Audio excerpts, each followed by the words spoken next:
The S-Class stakes claim to being the best car in the world, and in 2016 it was the best-selling luxury saloon.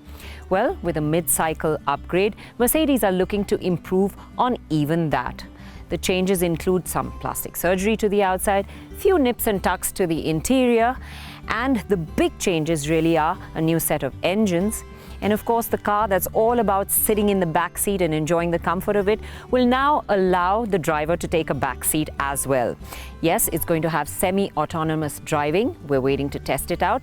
So let's see how the best car gets better. At first glance, it's the same car, but when you look again, you notice there's a new grille, redesigned headlamps that look like a giant thumb and 3 fingers holding the circular lamp. There's also some additional chrome garnish and more pronounced air intakes. The rear bumper gets some tweaks too, and the tailpipes are integrated into the lower bumper area with a chrome garnish that runs from end to end. Well, there's very few changes on the inside. You do get some new options of materials, but the big change really is this single screen TFT display. Now it's no longer 2 screens. The dials and the multimedia system is all integrated into one flat screen. And the other difference is that inside this, you get an induction charger for your phone. On closer examination, you do notice other differences, like the touch-sensitive control buttons on the steering that respond to swipes like a smartphone. The steering also now houses buttons to operate the cruise control. The voice command system also gets an upgrade, allowing you to adjust vehicle functions as well. There's also something called Energizing Comfort. This optional feature systematically uses the functions of climate control, the seats, as well as lighting and musical atmospheres to enable a specific wellness setup tailored to the mood and need of the customer. Well, my mood was already pretty upbeat and I wanted to get behind the wheel and experience the other changes.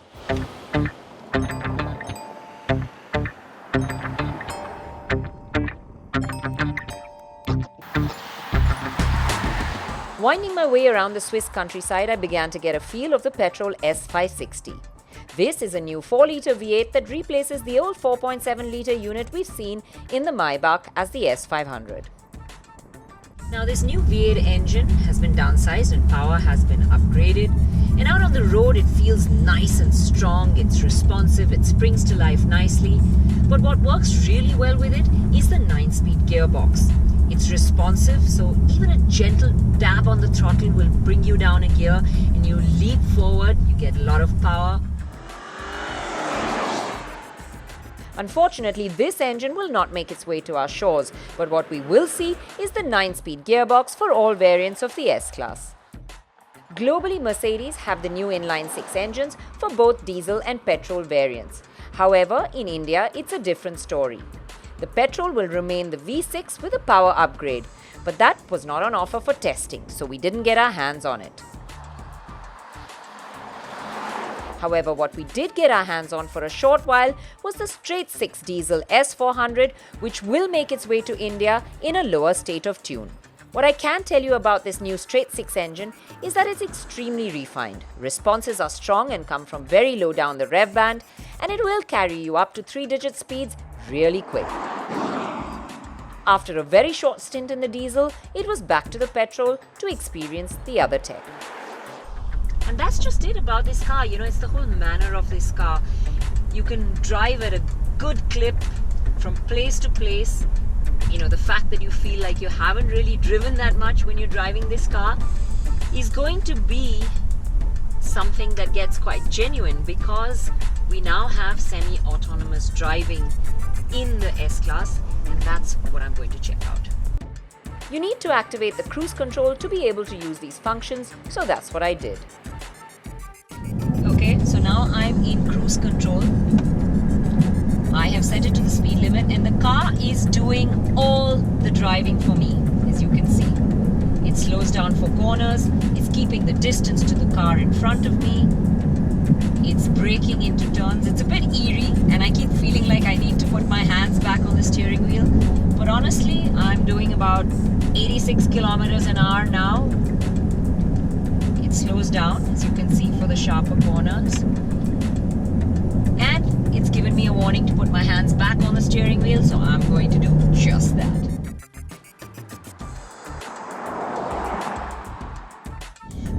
say that the system works really well.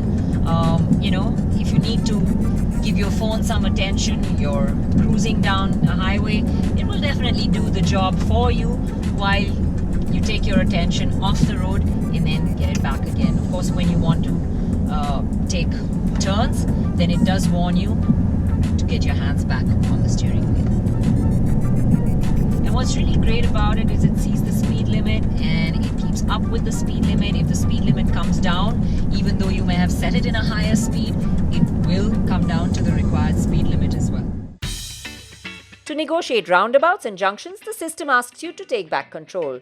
And what's great is that the notifications all come up on an ultra-clear heads-up display, which I was still focused on because even though the car did the driving, I was too worried to take my eyes off the road. Now, though you may have a preset limit to the cruise control based on your current speed, the active speed limit assistant will recognize the speed limit signs and slow down or speed up accordingly to ensure you never get a ticket. And like I previously mentioned, it will also slow down or speed up for bends depending on their gradient and your chosen driving mode. There are a host of other assistive systems that will work in tandem, like active brake assistant that will detect the end of a traffic jam ahead. It will even brake for cross traffic and could even avoid pedestrians. The S will also change lanes for you at the mere flick of an indicator, keeping in mind the traffic around you. And you can even have the car park itself for you via a smartphone app. This works in parallel and perpendicular spaces, both forward and reverse. These systems use radar, cameras and GPS positioning to function and pick off the environment where things like lane markings and speed signs can be seen. So of course, these won't make their way to India. But they definitely let us know that Mercedes-Benz is well on their way to autonomy globally. And with these systems making me take the back seat as a driver, that's exactly what I did. Went to the back seat. The back seat of the S-Class has always been a supremely comfortable place, and it is still so. Not much has changed around here. I think the only difference is this induction charging pad which one has for the phones, and these lovely soft cushioned headrests make it so comfortable to sit back here. Of course, you have all the seat recline functions, which means you can actually kick back and kick quite far back and take a good nap. You have all the bells and whistles, cooler box, storage space, USB ports, sun blinds, rear seat entertainment, and of course this nice panoramic sunroof. So it's all there to make sure that you're traveling in the lap of luxury. There's new tech that helps here too. The S-Class's curve inclination function is another comfort enhancement. The body tilts to the inside of the bend by up to 2.65 degrees, thereby reducing the lateral forces acting on the passengers. There's magic body control as well that uses the stereo camera to see the road ahead and prepare the suspension for it. The new S-Class is expected in India in the first half of next year. Now, the new S-Class may not have changed a lot on the outside, but 6,500 components, that's a lot. It's unfortunate that most of the new technology will not make its way to India with the restrictions we have on radar use. And of course, the recent statements by our government proclaiming that autonomous driving is not something they want to promote. Changes we will see are the cosmetic changes and the changes under the hood. Whilst the petrol will remain the V6 in a new state of tune and become the S450, the new straight 6 diesel will make its way to India in a lower state of tune as the S350D.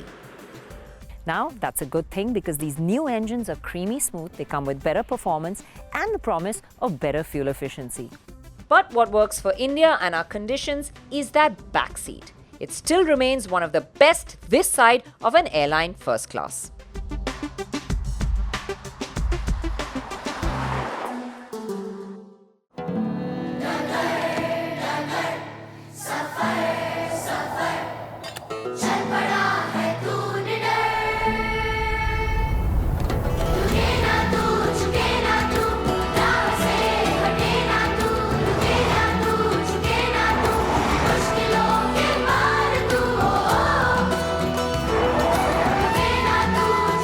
इसी कभी न रुकने वाले जुनून को रफ्तार देता है सर्वो वर्ल्ड क्लास लुब्रिकेंट्स।